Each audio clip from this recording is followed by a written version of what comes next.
Cash now continues with Joe Ceraulo taking you through your Tuesday night into Wednesday morning here on the show. And who better to take us through the late hours of the night than our friend, host of the Tony Cutillo Show. You can also catch him on SiriusXM Fantasy Radio from time to time. Tony Cutillo joining us now on the Progressive Guest Line to break down a loaded NBA slate on this Wednesday, March 12th to come. Tony, how you doing, my man?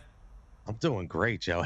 The question is, how are you doing, man? Like, look, the second I see you, I'm fantastic. I mean, I hate your hat, if we're being honest here. I know. I wear it specifically for you. I mean, you allowed a Philly guy to be on a New York guy's show. I get it. Yeah, we're talking NBA, Tony. Why don't you wear some Sixers regalia? What do you have against the 76ers this year, Tony?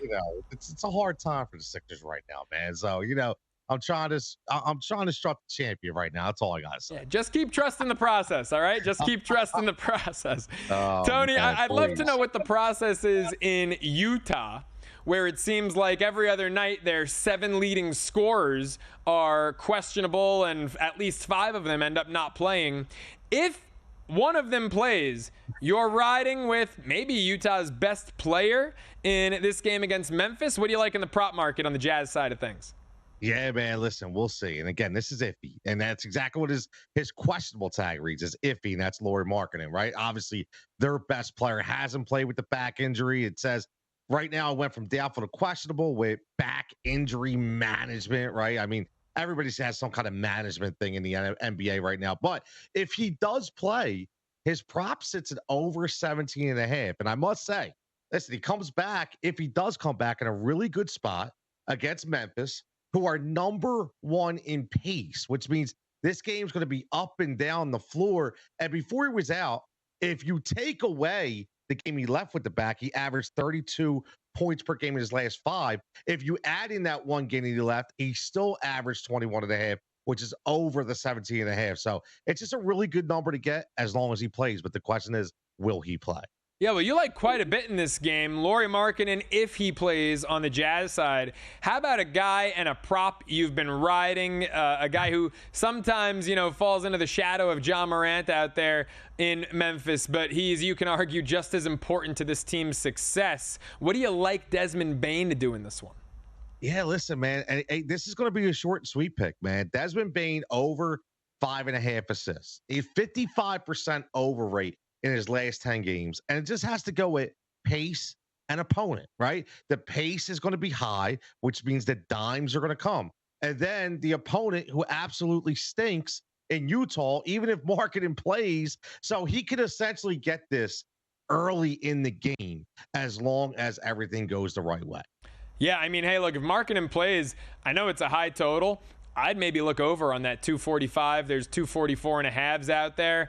I mean, these teams, Memphis first in pace. They were a good defensive team earlier in the year. Since the All-Star break, bottom 5 defensive team in the association. Anything else in this game you like, Tony, or do we move it on to the next?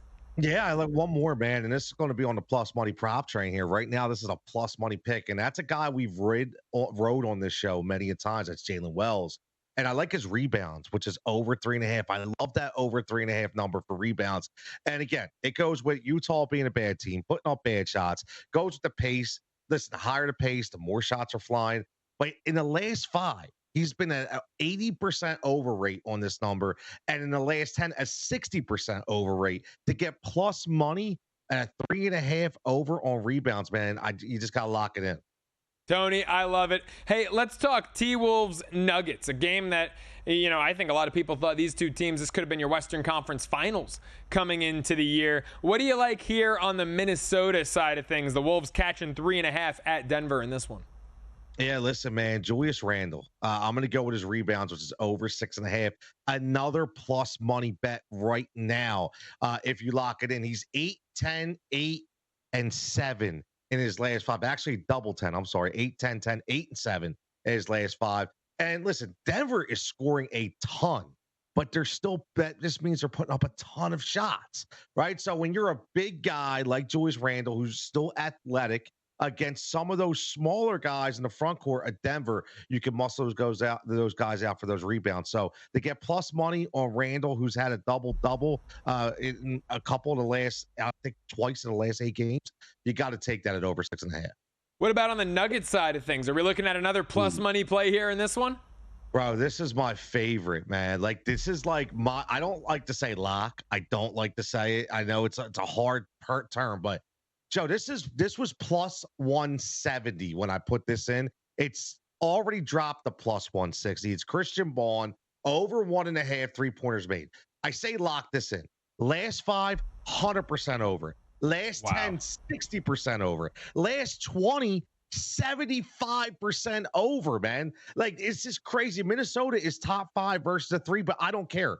Jokic is dealing. He's dealing dimes. They're focusing on him. Christian Braun will be open, and he only has to hit 2 threes to lock in that plus 170.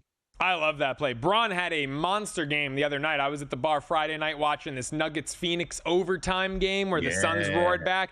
Braun was so crucial to Denver reclaiming that lead in that one. How about a rematch, San Antonio-Dallas? What stands out to you in this one in the Lone Star State?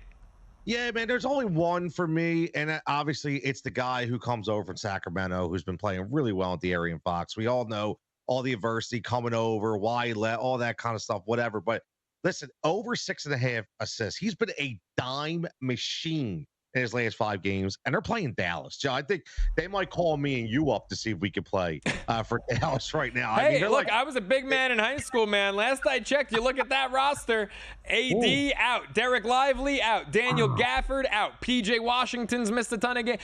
They need help in the post. I may be 6'4", but I can jump with the best of them. I'll do it, Tony. I'll do it, man. Hey, so wait, are you gonna run a point? Are you gonna? I'll be the 6'4" power forward, man. I'll be like looking like the Knicks in the '60s with a 6'4" white guy playing the 4. Man, I love it, man. You're like a little shorter Sean Bradley, like we had in Philadelphia, man. But yeah, listen, man. As long as it stays close, I think he gets us in 3 quarters. This could be a blowout, obviously, just by availability of the Dallas Mavericks, but. You know, he's been, like I said, he's been a dime these last 5 games, and to go over 6.5. To me, he should get at least 8 in this game, and he could get it in 3 quarters. So I really like this number. I love it. Now, Tony, I'd be remiss if I didn't ask you about the game that looks like it could very well be a preview of the summer's NBA Finals. Oklahoma City, Boston. The Thunder opened up 4.5-point dogs. Now it is 4 across the board. Which side do you lean to in this one? What's your gut telling you on this game? Man, I'll tell you, man. I still, and I'm trying not to be biased because in Philly we're supposed to hate Boston, right? And we are, but I listen. I love what they've done. I'm a Jason Tatum guy. Always been a Jason Tatum guy. But OKC, man, I'm going to continue to ride with them because they are the darling that nobody talks about, even though they've been one of the top teams, if not the top team in the Western Conference all year. So I really like what they have done. And I think that they have so much athleticism at so many different positions, which could hinder the defense of the Boston Celtics. It should give them a little fits. I know the spread's only 4, but I'm just going to ride with OKC. Tony Cutillo with us. Make sure you follow him on Twitter at The Tony Cutillo Show. Check out The Tony Cutillo Show on YouTube, and make sure you check him out, of course, on Odd Shopper and from time to time on Sirius XM Fantasy Radio as well. Tony, let's talk about your Philadelphia 76ers. They are 3.5-point dogs north of the border in Toronto. Look, I hate to say it to you, my friend, but, I've got my Raptors over 27.5 wins in pocket. I'm rooting for Toronto in this one. How do you think it unfolds?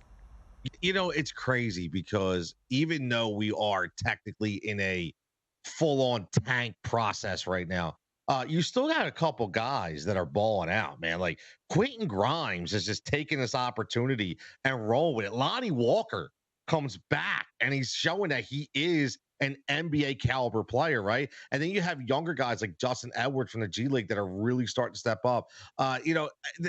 It's such a hard decision here, but I will tell you, just over in recency bias, Toronto plays very well against Philly and their former coach and Nick Nurse. So I think I'm going to go Toronto, man. I really am.